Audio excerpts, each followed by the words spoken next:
इससे साफ प्रतीत होता है कि वो यहाँ केवल और केवल राजनीति करने के लिए आए हैं। और वो जिस तरीके से कह रहे हैं कि वो सर्वोच्च न्यायालय की बात को नहीं मानते, वो केवल राय है।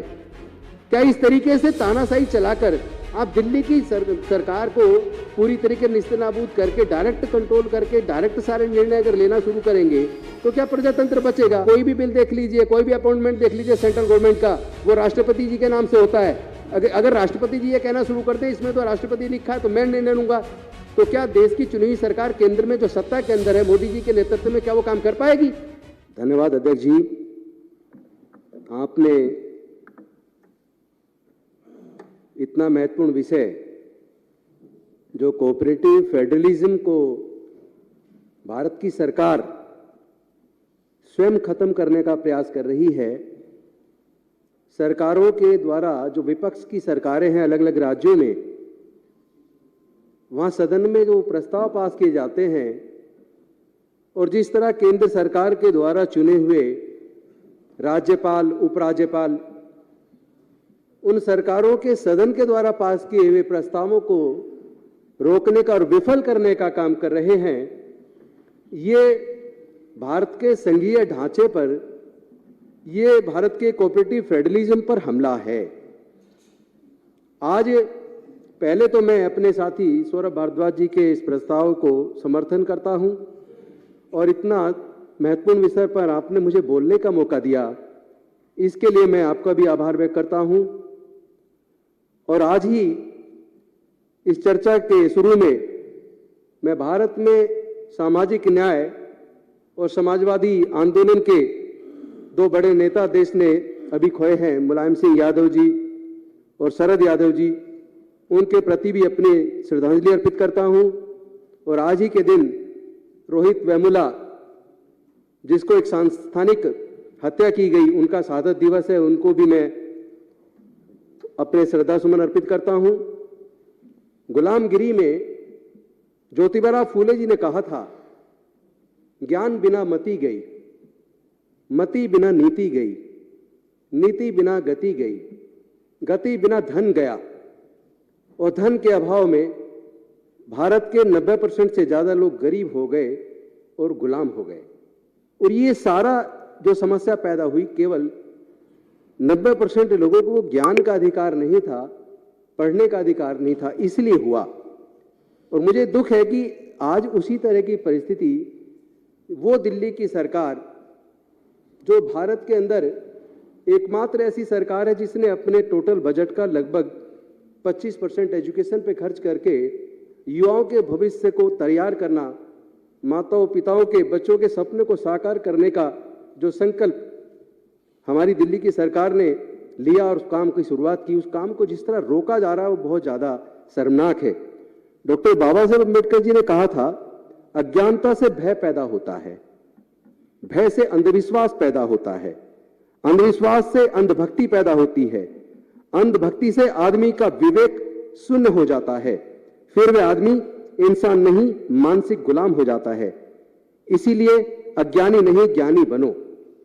तो दिल्ली की सरकार तो लोगों को ज्ञानी बनाने की तरफ काम कर रही है, लेकिन ऐसा लगता है जैसे केंद्र की सरकार ने जितनी भी विपक्ष की सरकारें देश में हैं, उन सबको पूरी तरीके से खत्म करने का एक संकल्प लिया है और कोऑपरेटिव फेडरलिज्म को पूरी तरह खत्म करने का संकल्प लिया है। इसी वजह से जहां एक तरफ झारखंड की विधानसभा ने जो प्रस्ताव पास किया उसको राज्यपाल ने लंबे समय तक रोके रखा, जो छत्तीसगढ़ की सरकार ने पास किया उसको रोके रखा, और दिल्ली की सरकार जो भी निर्णय ले रही है उस निर्णय को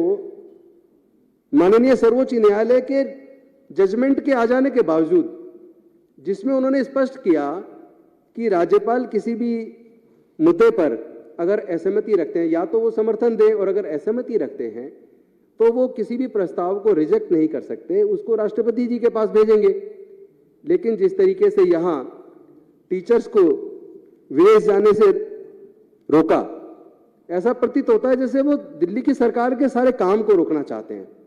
उन्होंने मोहल्ला क्लिनिक के डॉक्टर्स का और स्टाफ की सैलरी रोकी, उन्होंने दिल्ली के बाकी जो विभाग हैं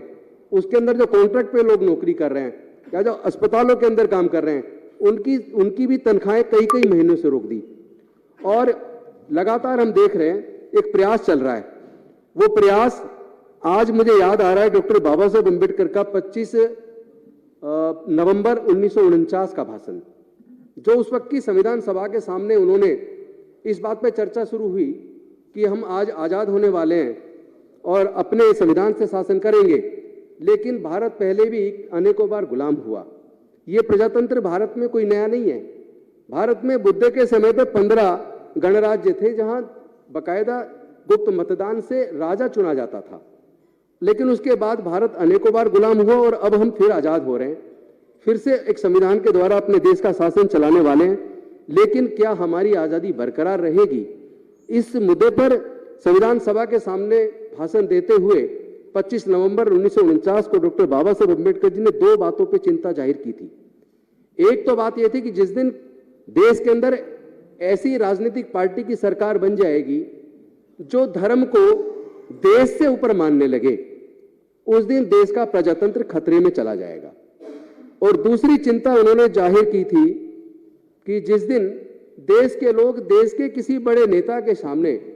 इतने अंधभक्त हो जाएं कि अपने जीवन के सारे फैसले लेने का अधिकार उसको सौंप दें, उससे तानाशाही बढ़ेगी और उससे एक ऐसा नेतृत्व पैदा होगा जो भारत में पेपर पे आजादी बचेगी, लेकिन लोगों की आजादी पूरी तरीके से खत्म हो जाएगी। आज केंद्र की सरकार लगातार विपक्ष की सरकारों को न केवल परेशान कर रही है,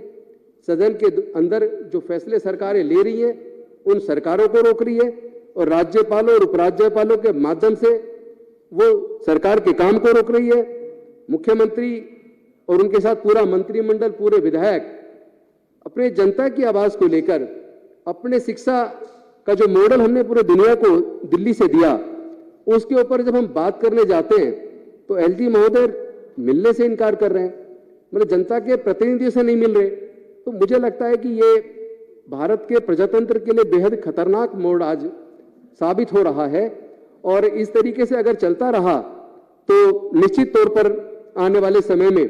भारत की इस आजादी को और प्रजातंत्र को सुरक्षित रखना और भारत के संविधान, जिसके माध्यम से बाबा साहेब के बनाए संविधान से भारत चल रहा है,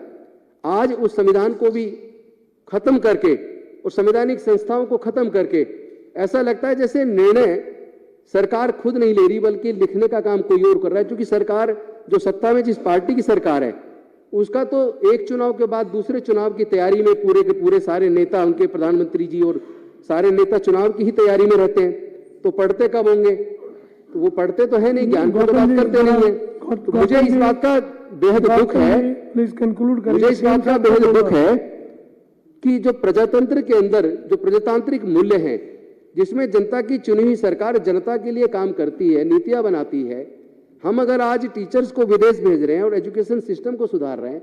इसके साथ साथ मुझे लगता है इंजीनियर्स को, डॉक्टर्स को और भी जो फील्ड है उनके लोगों को भी बाहर भेजना चाहिए और हमारी सरकार इस पे काम कर रही है। लेकिन उस काम को जिस तरह उपराज्यपाल महोदय रोक रहे हैं,